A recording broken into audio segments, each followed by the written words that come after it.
I was with a narcissist. There are things that I saw that are just not what we talked about. Hello everybody, welcome back to my channel. My name is Queenie. For those who don't know me, reviewing the Ultimatum Core Love, the reunion.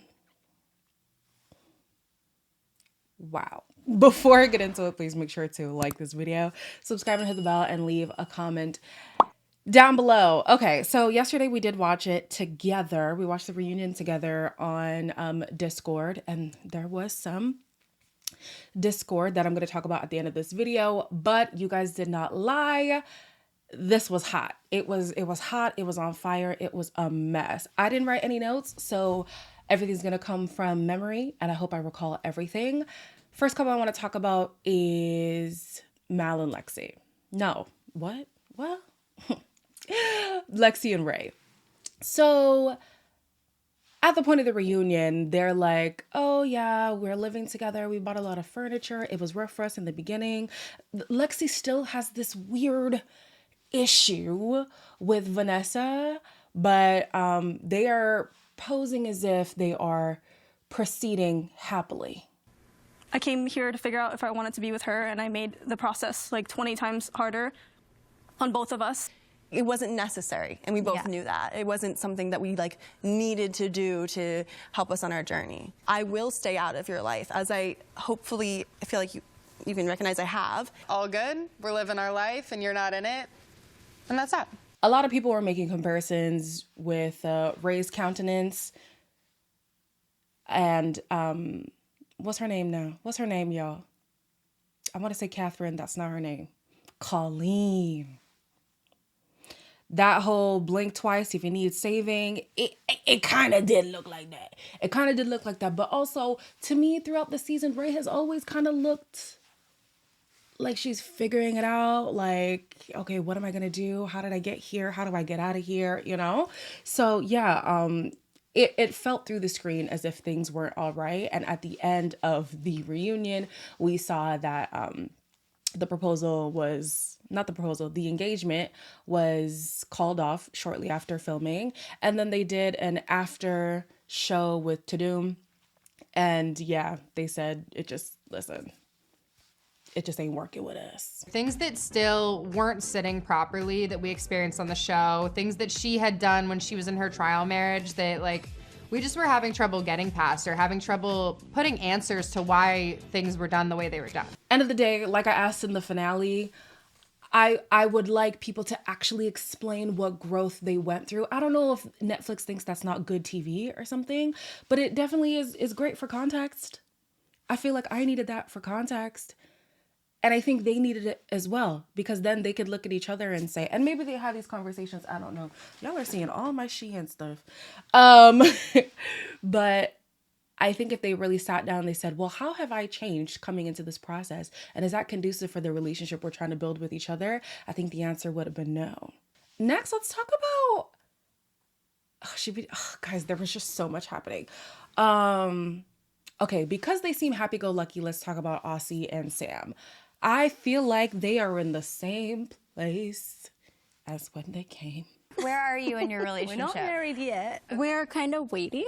Do they know about Sam? They don't yet. That's something that I want to cross when we announce the engagement. I need to sit with the discomfort of allowing space. I do like that Aussie is more receptive, seemingly, to communication and conflict resolution.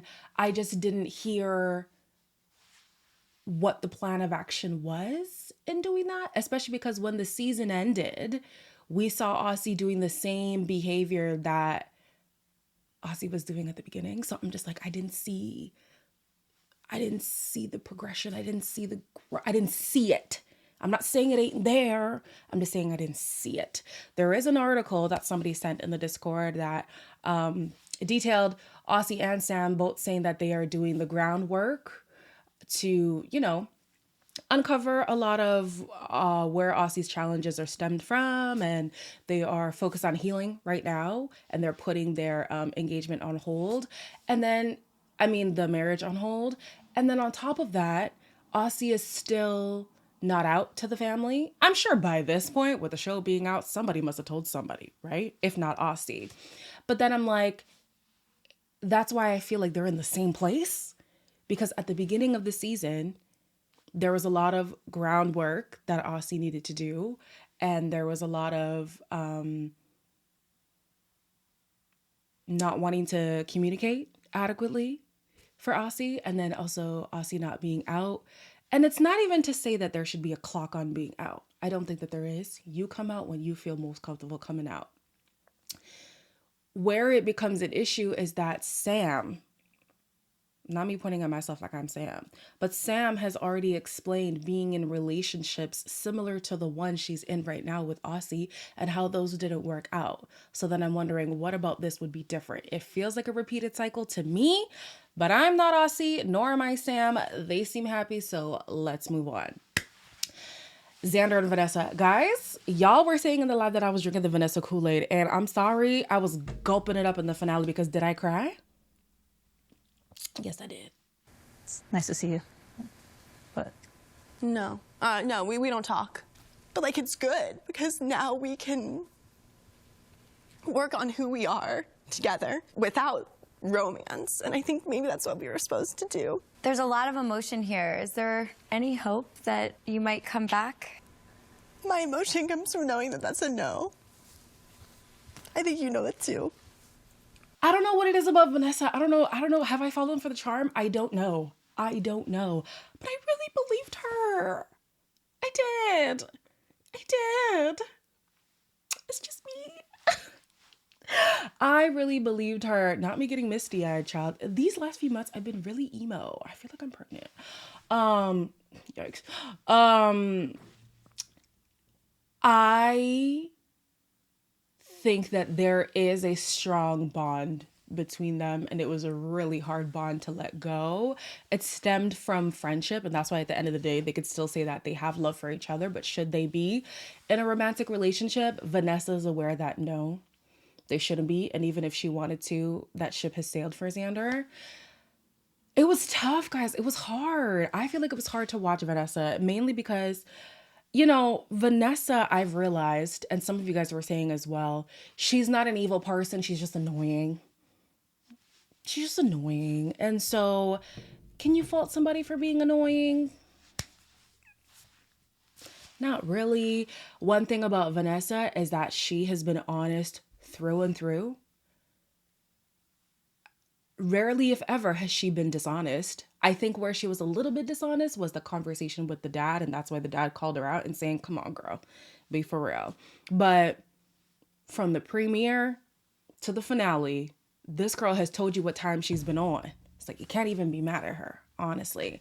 Xander looked broken, and it might be a culmination of the Yoli situation and the Vanessa situation and whatever else Xander's got going on in their life.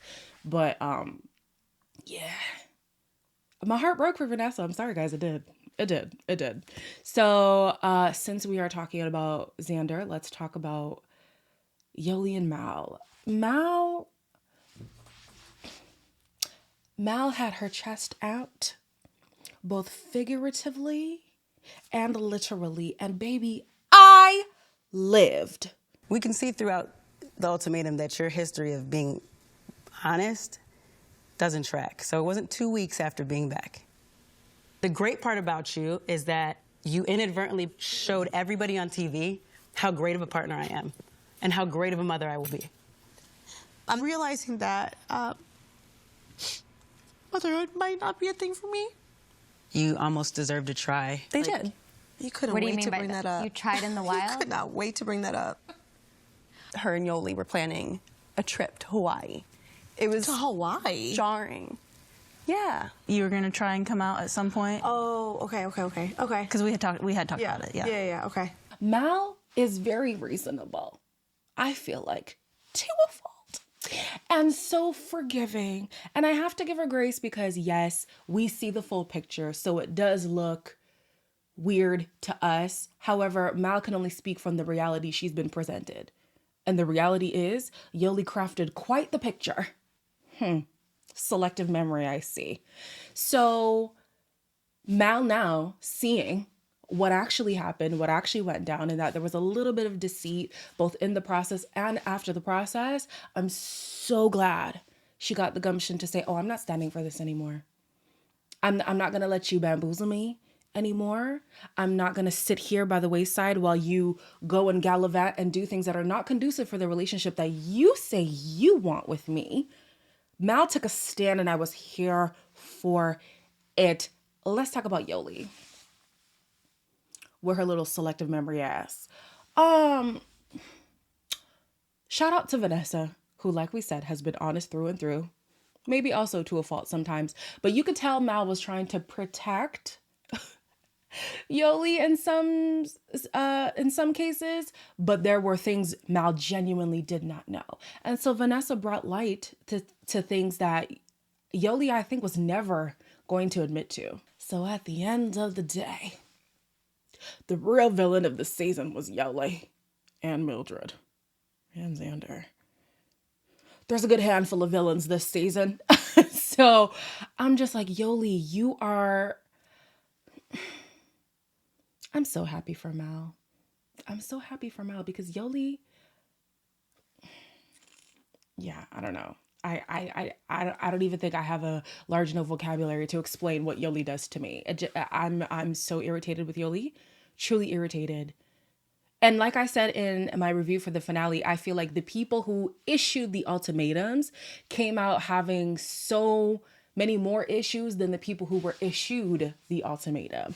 And Yoli is one of them. I'm just like, there's no way you can go around like this, being deceitful, being disingenuous, and expecting a fruitful, healthy marriage. Like, what else have you been keeping from Mal? If Mal didn't go on the show, if Mal didn't have Vanessa to air out your business, what would you have been hiding? Like, no, it's giving pathological liar. Don't like it. Even if it's a lie by omission, still a lie. Anyways, I don't know if her and Xander are ever going to do something, but it seems like they're on good terms. So go off and be happy, child. Who's last but not least? Tiff and Mildred. Okay.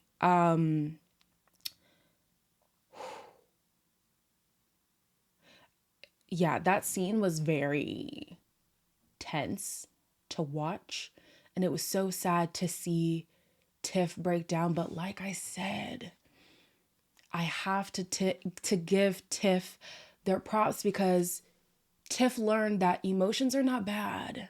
You can still communicate through the emotions, and they did just that. I have a child. Why move in with me when you weren't financially ready? I could ask you the same thing. Why would you? I was asked to split the rent of my home into 3 because I have a child. I enabled you. I threw a picture frame and I broke it and the glass shattered everywhere. And I threw a peg gate at you and it was really heavy. And you called the police at me and they arrested me in my home and they took my engagement ring off and I never put it back on. You changed the passcode on your phone. You decided to open a dating app and bring women to the house. Where's all this stuff? Like, why do I constantly feel like I need to, like... You don't, yeah. Like, what the fuck, You don't need to prove anything to her, okay? Now, we had a heated discussion about this whole rent 50-50 thing. I am of the belief, not everybody agreed with me, and that's okay.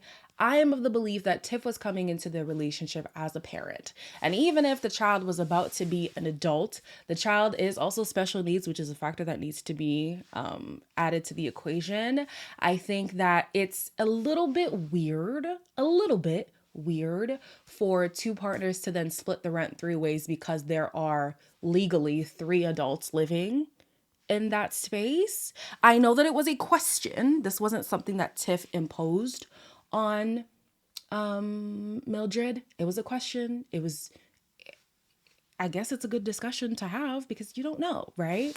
I just feel like if you're coming in with the position of parent, the assumption would be 50-50. That's just me.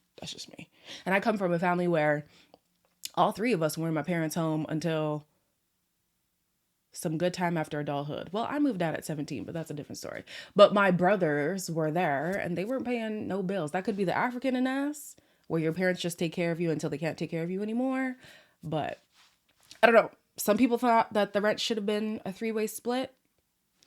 Y'all could discourse that in the comments. Mildred is scary. Mildred is terrifying.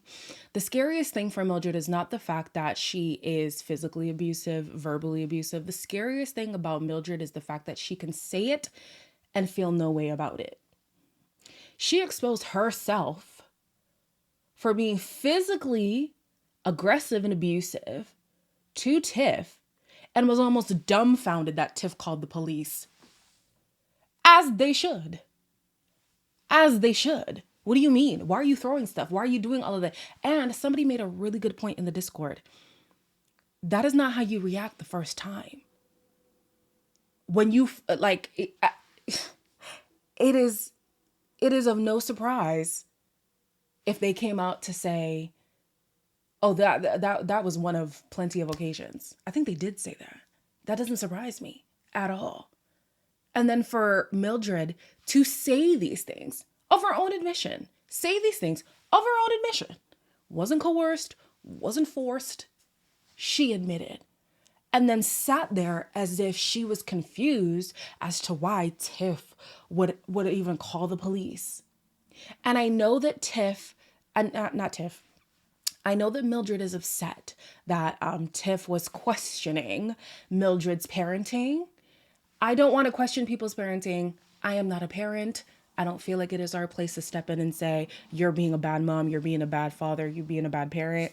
A question did arise in my head to say, if you are so comfortable screaming, shouting, throwing things at your partner in a shared home with the child, what kind of environment is that setting for the child? Loved that Aussie and Sam did comfort Tiff. I think they really needed that.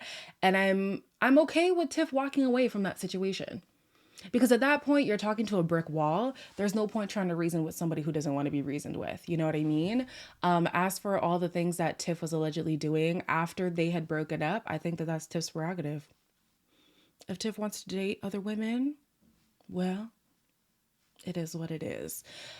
For what happened on Discord, essentially, there was a discussion with the pronoun situation. Again, you guys have seen in my videos that the pronoun thing has been a thing on this channel. And so I was in a position where I will admit I did not know how to handle it on Discord. Essentially, one person in the LGBTQ plus community was saying something that went against another person in that same community.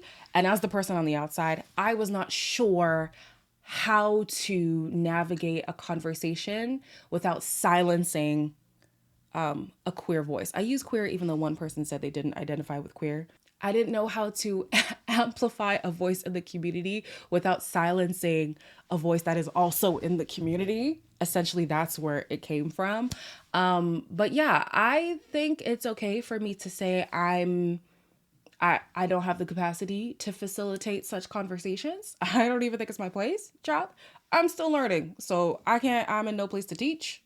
I'm learning myself. I would hope that in the future we could still do watch parties for shows like this. I think that I've learned a lot, even though Netflix did miss an opportunity to teach us more. And I love hearing differing opinions. It happens every day in these comments. So yeah, I'm okay falling back. That doesn't make me no never mind. Okay, I don't have to be at the helm of every issue. I don't need my name attached to every topic. That is totally fine. To the person who decided to leave, I'm very sorry that was your experience. 1000%, I'm very sorry that was your experience. I wish that I could show up better for you. I wish that I could show up better for anybody who felt away in that Discord. I want to create a space that is safe for everybody, and on the same hand can encourage multiple perspectives and multiple philosophies and have healthy conversations. I just don't think I can facilitate this conversation specifically. So yeah, I enjoy watching the show with you guys. It was great. Season 2 might see me.